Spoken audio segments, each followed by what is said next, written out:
morning, everyone. My name is Colton, and I'm in the 8th grade.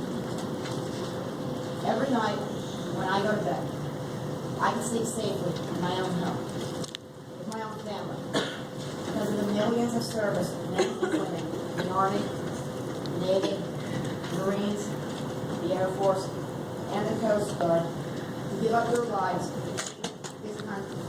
keep the freedom that this country has had for the past 240 years.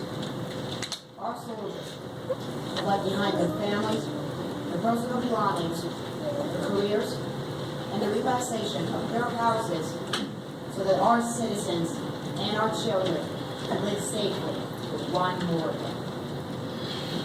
In my opinion, our soldiers and veterans are the real heroes of our society, instead of the athletes that we praise on TV. Our soldiers are just as strong as the athletes, but they sacrifice their lives so that the professional athletes that we love can play their sports and entertain us. The true hero is the men or women who lose a limb in combat, or even worse, loses their life. These are the unseen and the unknown heroes of our time. Their bravery is phenomenal, and their sacrifices are more amazing than anything in this world. As we get up each day to go to work, there are men and women in the Middle Eastern countries fighting in desperate situations so we can get up and know that this country is free of terror. I cannot have a speech without mentioning our veterans. We must never forget their bravery from past wars that keep our country free to this point. That's why one of my favorite holidays is Veterans Day. A day to honor those greatest warriors who sacrificed everything they had for their country, even in a day when technology wasn't as good as it's today. So in my opinion, this flag is not just a flag. It's freedom.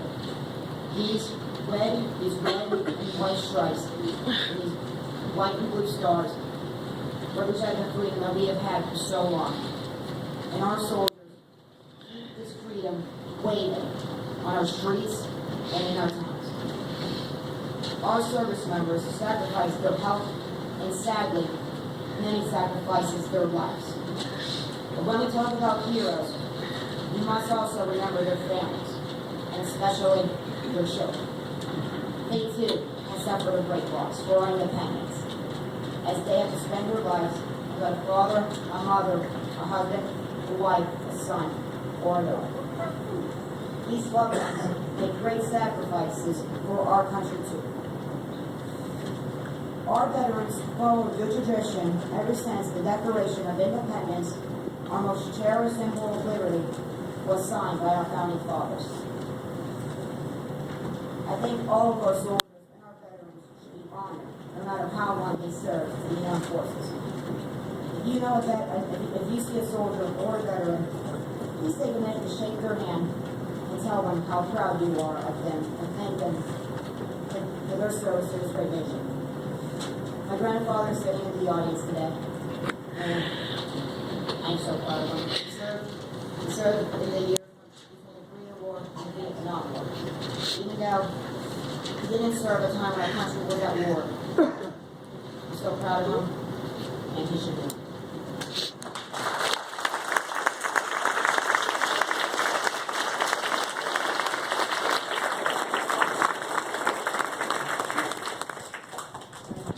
And our veterans follow this quote, which is my favorite president, John F. Kennedy.